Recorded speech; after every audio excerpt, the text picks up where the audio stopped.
Welcome to the collection of the wildest and craziest AITA Reddit stories of all time. From wild betrayals to shocking twists, these tales will leave you questioning who is really in the wrong. Let's dive in together. The first story for this collection is from mama_mushi_1996, AITA for ending my 9-year relationship. Because my boyfriend refused to have intimacy and because he is struggling with depression. I'm a 28F and my boyfriend is 31M. We've been in an on and off long-distance relationship for 9 years, but I moved 900 miles to be with him permanently about 6 to 7 months ago. This is something he said adamantly needed to happen, or we would not be able to continue our relationship. We had been physically seeing each other for about a week at a time prior to me moving here. Since moving here, we've only had sex twice, both within the first couple of months.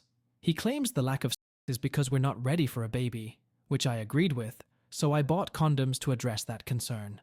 Since I bought them, he has purposely chosen to not stay the night a single time, which makes me feel like the pregnancy excuse was just a way to avoid intimacy altogether. On top of that, the lack of physical intimacy has caused a huge emotional disconnect for me. I tried to rationalize it by telling myself that we have found a safe system where I can playfully ask him to touch me or go down on me since he doesn't like to be touched. Recently, I playfully asked if he could go down on me or just touch me like how he always does, but he rejected it. I was shocked because I thought we'd found a compromise that worked for us, especially since he prefers to be the one to initiate intimacy, and I've honored that. I asked if he was feeling depressed or if I had done something wrong, but he didn't want to engage in that conversation. Towards the end of the conversation, I was crying. I was not crying because of his refusal to do the act. I was very turned off by this point, obviously. I was crying because of his consistent refusal to engage in any conversation about why we have a lack of intimacy, a lack of time together, or anything at all. I have told him that I think we may be sexually and emotionally incompatible, and he told me that we are not. He is physically attracted to me. He gets visibly aroused at the sight of me and ejaculates when he goes down on me. I thought maybe depression would play some kind of role. IDK. I moved 3 states across the country for someone who only makes time to see me for a couple of hours per week, if that. He was spending the night once a week from like 10 p.m. to 6 a.m., but that also stopped. This relationship already felt like it was hanging by a thread, and when I started crying during this conversation, he responded in an irritated tone, asking, "What are you crying for?" and then left. A lot of times I purposely hold in tears or emotion so that I don't make him stop engaging. The lack of intimacy and connection isn't just about, it's about effort, communication, and respect. I've been patient. I've tried to have open conversations, but they usually turn into him twisting my words or denying things he's said or done. I've suggested therapy multiple times to work through this, but he refuses to go. I feel terrible that I ended it because I love him, and after 9 years of this on and off cycle, I wonder if I'm being clouded by emotion. I asked him to go to therapy for the last time, and told him that the relationship would honestly just have to end if he won't go, because I don't see any way to salvage it, and he said might be for the best. I'm not going to therapy. He even stated that it doesn't make him uncomfortable, he just doesn't want to go. He hasn't talked to me since I ended it. His motto is that if I want to leave, then leave because he is not fighting for someone who is leaving, but he has never fought for me so. I can't move back home because I signed a contract with my employer for 4 years. I want to start dating when I am ready. But I honestly feel numb. It feels like I don't even exist in this reality right now, and I don't know how to not see the red flags in every single person I talk to. OP is not the AH. She invested years in a one-sided relationship with no emotional or physical effort from her boyfriend. His refusal to communicate, compromise, or seek help made the relationship unsustainable. Ending it was necessary for her well-being. As for OP's boyfriend, he is an AH for making no effort in the relationship, and I would rate him 3.5 out of 5 on the AH scale, and OP gets a 0. Let's now jump on to the next story from random_li_. Forced the ex to take the kids when I was sick, and all hell broke loose. Okay, to start with, know that I detest my ex and his girlfriend. He has narc tendencies, was abusive emotionally, mentally, and financially, and I threw him out for cheating and continued drug use. He lied about being sober for years but was still disappearing at random to use meth and coke when our twin girls were 10 months old, the final straw being him giving us all the vid in late 2020. because he had to meet with his fans. He is by no means famous, but is somewhat known, without masks and all that. I have our girls 95% of the time with him having visitation 2 hours a few days during the week and 2 overnights a month. He demanded in court he get weekends from Saturday early morning until Monday, but now refuses to anything other than Saturday morning till Sunday afternoon. And I am their primary caregiver and parent. My girls are also neurodivergent, with one being non-speaking autistic and the other ADHD, both having ARFID. So they are not easy. I get an average of 4 to 5 hours of sleep a night because my autistic daughter has major sleep issues and my body is just not at all healthy after 5 years of this routine. He also has a live-in girlfriend who is much older. People think she's his mom, but they always have 2 adults to 2 kids, and I always have just me. Now to the point of the post, I currently am sick AF with strep throat. Fever that won't go down with meds, swollen uvula, the hanging ball in the back of your throat, that's so big I can barely swallow and have trouble breathing, and just feel awful. I started to feel off Sunday, knew I was sick Monday, and begged him to take them overnight. He was gone the last 2 weekends and half of the weekdays, so he did take them to make up for that. This morning, I went to the doctor, confirmed strep, got a steroid shot to hopefully reduce the swelling in my throat, and antibiotics. I will still be contagious until tomorrow, when I've been on antibiotics for 24 hours, which will be around 2 p.m. I was at the pharmacy waiting for my prescriptions, and the girlfriend starts texting me that Dad told me she was bringing them home now. He never did. She swears I'm lying, to which I reply, "No, I won't be home for an hour until I get my medicine." She replied that I had some gall because I was told they were coming, and she was late for work, and he had work, so I needed to take the kids back. He literally podcasts from home. It is doable to set the girls up in the other room and record. It will take a little more editing, but can definitely be done. He will also zoom into other podcasts from home, so even if it's someone else's pod, he doesn't have to leave the house. I don't know what she does. They're very shady and keep me out of any details because of illegal tax and all that they've been pulling for years. Our child support, which he does pay for us to fully live because I can't work with my special needs kids, and him not wanting to be reliable with his visitation, is paid by his business, so it's tax evasion, for example. So I don't know what's going on over there ever, unless my 4-year-old tells me. I may have gotten pretty pissed, because the reason I don't want to take them home is I'm still very contagious. And if there's a chance we can avoid the girls catching this, it's worth trying.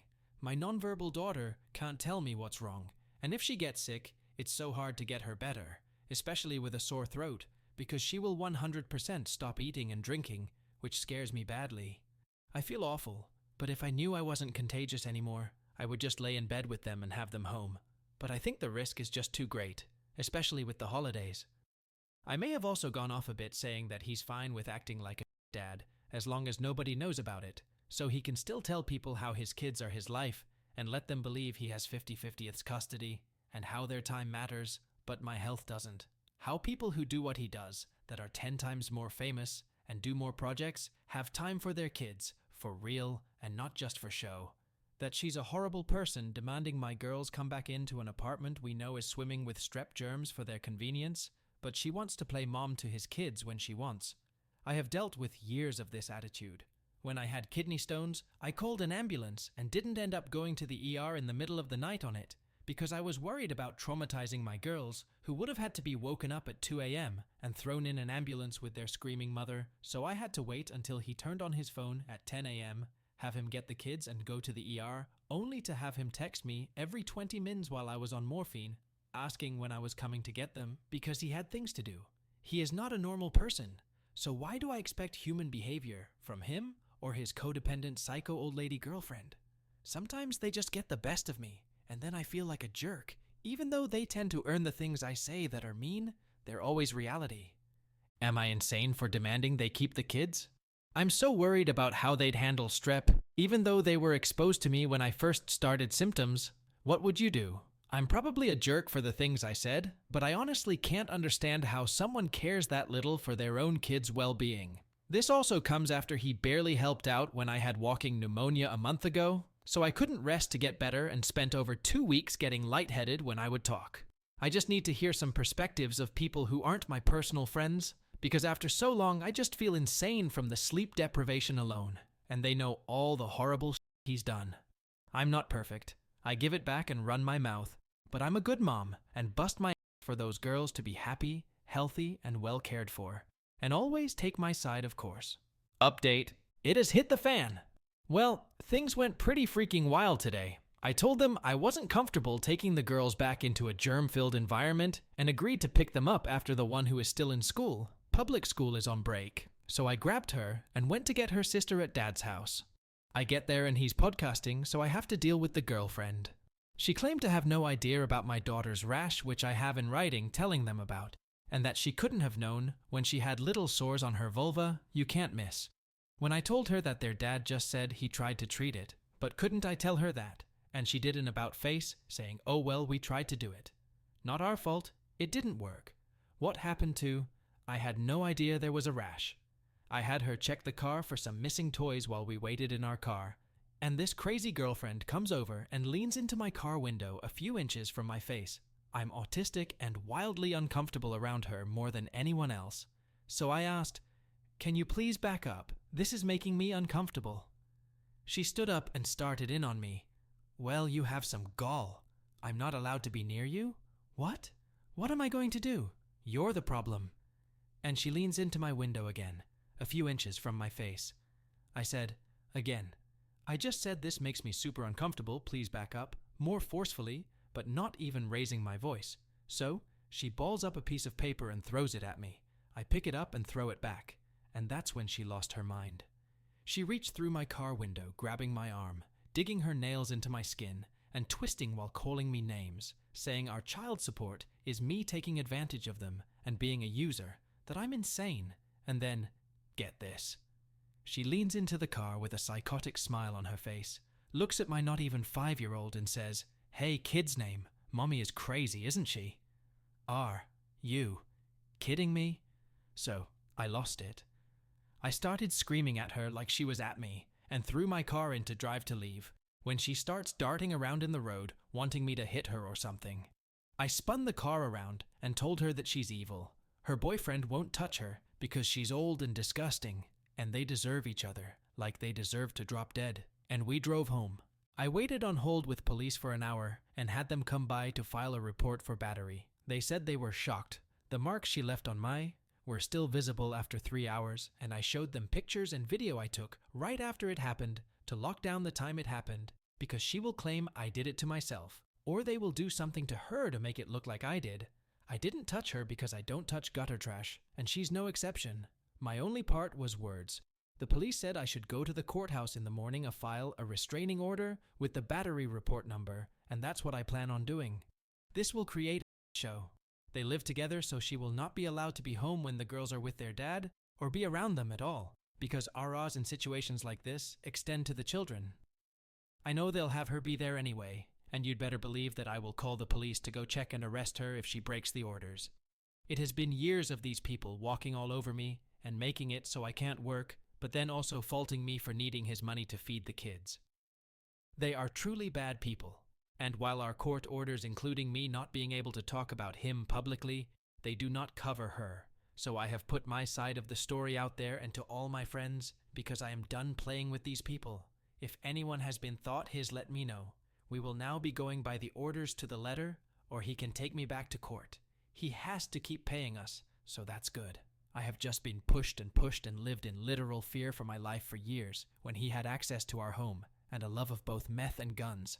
I'm done being walked all over by toxic lunatics. OP is not the AH. She is a struggling single mom prioritizing her children's well-being while dealing with an irresponsible ex and his hostile girlfriend. The ex's neglect and the girlfriend's aggression justify OP's frustration and actions, especially seeking legal protection. Not OP, rather OPX and his GF are AHs, and I would rate them 3.5 out of 5 on the AH scale, and OP gets a 0. Let's now jump onto the next story from zealous_ideal_cry, 2875. AITA for feeling resentment toward my fiancé because of his mom. I, 24F, have been with my fiancé, 27M, for 6 years, and we've been engaged for 1 year. We met when I was 18 and he was 21, and he's truly my love. He's smart, level-headed, kind, and forgiving. Everything I admire. However, I've been struggling internally with resentment due to past events toward his mom. It started with small boundary issues early in our relationship. His mom would intrude on our privacy by probing into private conversations or receiving private information from my fiancé. While I understood that people sometimes share things with their parents, it made me uncomfortable, especially since I'm a very private person. I usually kept the peace by politely deflecting or obliging to the conversation, but I did tell my fiancé he needed to establish boundaries. Fast forward to December 2023, when he proposed. The proposal itself was beautiful, but one thing I had always emphasized was wanting that moment to be private, just between us. However, as soon as he popped the question, both sets of parents surprised us by showing up.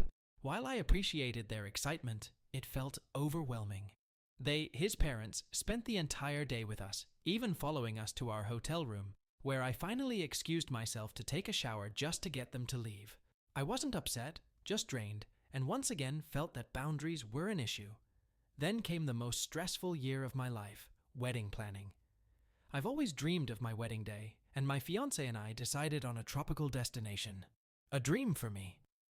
But his mom immediately voiced her disapproval, sending us news articles about the dangers of traveling to the destination, and even saying she and the rest of their family wouldn't attend if we went through with it. My fiancé tried to stay positive, but her constant complaints took a toll on him, totally understandable. We suggested a family trip to visit the venue and reassure her, but nothing worked. Her tangents continued for months. Phone calls, text, etc. And I told my fiancé we needed to set firm boundaries. He tried, but the issue kept resurfacing. Things came to a head during a visit from his parents during summer. Just before they arrived, I found out my grandfather had passed away, and shortly after, my sister experienced a traumatic incident. I was overwhelmed with grief and stress, often stepping away to process everything and support my sister. Instead of understanding, his mom criticized me for not being happy or normal or mad at her during their visit. My fiancé didn't fill them in on what I was going through, and I felt scrutinized and judged. Toward the end of their trip, my fiancé confronted me, saying my mood was ruining the visit for him and his family. That conversation shattered me. I felt unsupported and like he was siding with them instead of trying to understand my pain. He later apologized and looped his parents in, but they didn't offer any sympathy, not even a simple, "I'm sorry for your loss." It hurt deeply because I've always gone out of my way to support his family during tough times, whether through calls, flowers, or gestures of kindness. The final straw was the wedding dress incident. His mom went out and bought a mother-of-the-bride-groom dress for our wedding without even looping me in. For months we had talked about going dress shopping together, and I was excited to include her in the planning. I know it sounds so small to complain about, but it drove me mad. I felt hurt that after all our planning and conversations, she just went ahead and did it. When I expressed my frustration, she claimed she'd never heard of a wedding color scheme, or that she didn't hear anything from me on what to do, so she just bought one. My fiancé avoided holding her accountable, and the situation was only resolved when the dress was returned. Again, at this point, I was too tired to care. It just felt like another jab. Now, it's December 2024. The wedding date has been pushed back, and the venue has changed due to unrelated issues. But suddenly, his mom is enthusiastic about the wedding again. Despite wanting to move forward and improve my relationship with her, I can't shake the resentment I feel toward both my fiancé and his mom. I don't trust them to respect my boundaries, and I don't feel like my feelings have been prioritized. I love him deeply, but this past year has been emotionally exhausting. I will be honest, I have not directly talked to her about setting boundaries, but I have talked to her since everything has happened. I've talked to my mother and sister about this, but I feel so embarrassed bringing it up, even though it continues to bother me. I know I'm upset about it, and honestly, couples therapy is my next step. I want to move forward, but I feel like maybe I'm making a mountain out of a molehill. So, AITA for feeling this way? OP is not an AH for standing up for her boundaries, and OP feelings are valid. It is her fiancé's mom who has repeatedly disrespected her boundaries, and OP's fiancé hasn't consistently defended her. Her frustration stems from being unsupported, not unreasonable demands. Couples therapy is a good next step to address these ongoing issues before marriage. As for scores, I would rate OP 0, OP's fiance's mom 3.5, and OP's fiance 3 out of 5 on the scale. Let's now jump on to the next story from Throw Ray Pineapple. AITA for dating my 22M best friend's crush after telling me he lost feelings for her 20F, which later on was a lie. So 4 years ago, my best friend 22M, let's call him Josh, introduced me to his friend group of 3 girls, which included a close friend of his, who's my current GF 20F, let's call her Anna. We always hung out as a group, so we didn't talk that much until almost a year after, where me and Anna started talking a lot, got to know each other more. She's an amazing person, emotionally intelligent, kind-hearted, and a very loving person. So, this is where I caught feelings for her, and you can call her my first love. A year went by. She started ghosting me out of the blue, not responding much, or dry responding, going out as a group without inviting me or mentioning going out. Keep in mind, me and my best friend, Josh, still go out solo and are on good terms. It was just the group thing. So I ignored it and moved on and slipped away from the group. At the same time of the group, uninviting me from the go-outs, Josh confessed to me that he had feelings for Anna, my current GF, and it was clear how much he loved her. So I decided to keep whatever feelings I had towards her a secret and let it die with time, as me and Anna didn't even talk, so it was easy moving on. Long story short, she didn't feel the same way about him. He kept convincing her about his feelings until she felt trapped and not being able to chat with him, and they had a huge fight where it ended on bad terms. 2 years later, which is a year ago, Anna's father died. I texted her and gave my condolences, and we got back to chatting a little after that. Meanwhile, I got to know another girl, 20F, let's call her Olivia, which is a mutual friend between me and Josh BTW. Me and Olivia stayed friends for 5 months, until we both confessed to each other that we love each other, and stayed in a situationship for a month because of her not committing or feeling that she's embarrassed of dating me, and me being irritated by her constantly texting and FaceTiming Josh, and saw a TikTok he sent her of a couple kissing each other as a joke. Problems got bigger, so I decided to end it there, as I didn't want to lose Josh or Olivia, and stay as friends until we solve whatever problems we had. She started slipping away, had more arguments, and some on and offs for another month. I wanted to keep her, and I texted her daily for another week, where she didn't reply or replied with Ty or K. And when I stopped texting first, she never texted back, so it kind of ended on bad terms. This is where me and Anna started talking again frequently, and got way closer than before. That's when all the feelings came rushing back, and again, I kept it a secret until she confessed after a month that she had feelings from way back, for almost 3 years, and that she ghosted me as a coping mechanism because she assumed I didn't feel the same way about her. I confessed that I did have the same feelings to her, but it's complicated now as she was, and still my best friend's crush. I asked her if I could tell him all of that, as he deserves to know, for which she approved, and I sat with him and told him about it all from the beginning. He was very understanding, which later on was a lie, and told me to give it a try with her, which I declined as I just got out of the situationship, for which he replied, she, Olivia, won't know, and also because of how he felt towards Anna, he tapped my shoulder and told me he lost feelings towards Anna, which also later on was a lie, and it's all good, I love you both as my friends. A few weeks went by. Josh started ghosting me. Olivia ghosted me too.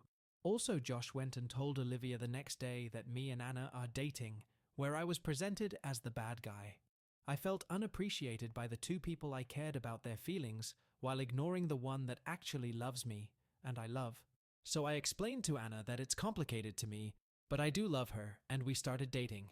As I mentioned before, she's the best. She's respectful, loving, caring, and she's the best person I could ever ask for.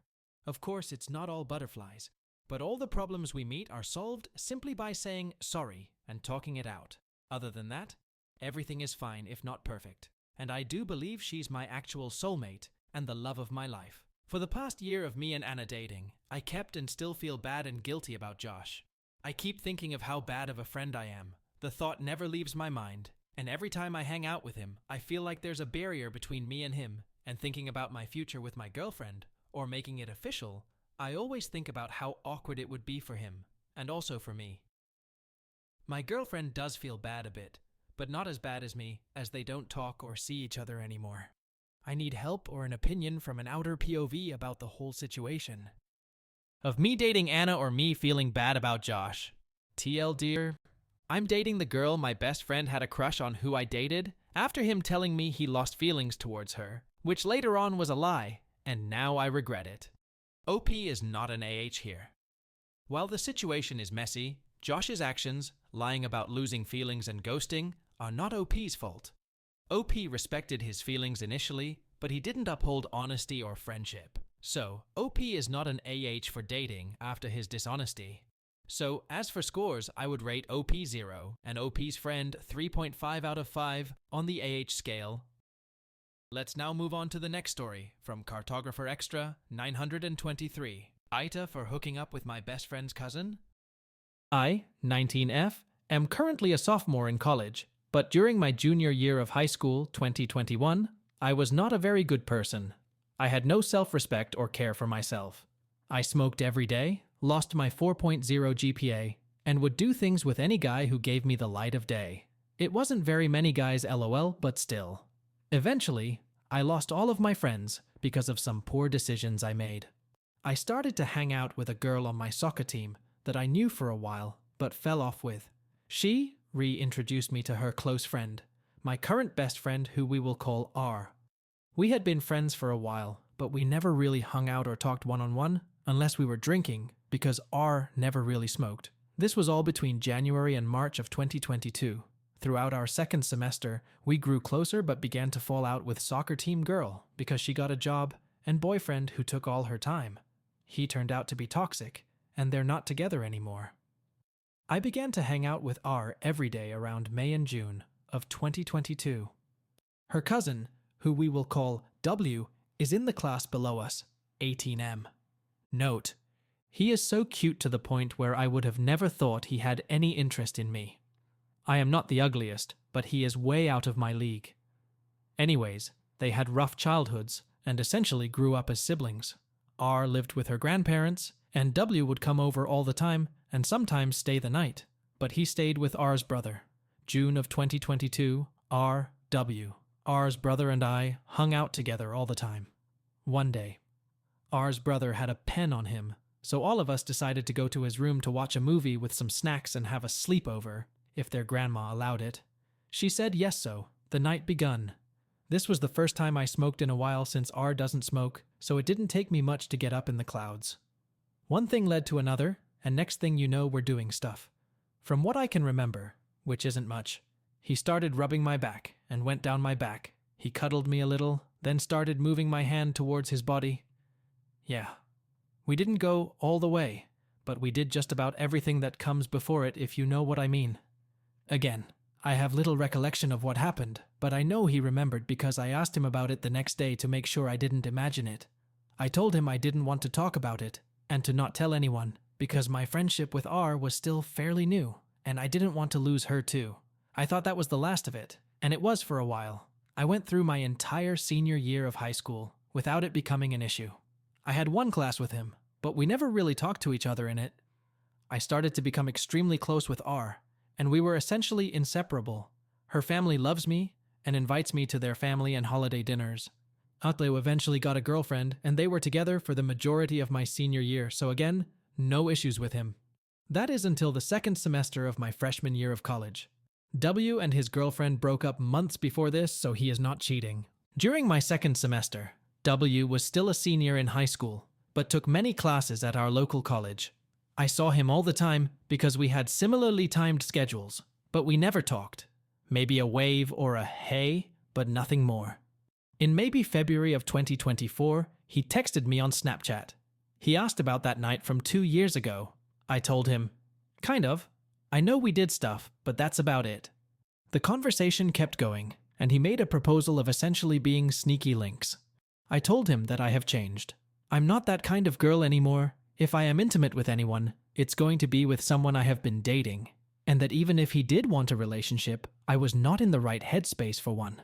Those are the exact points I made and have reinstated multiple times during the conversation because he couldn't seem to understand.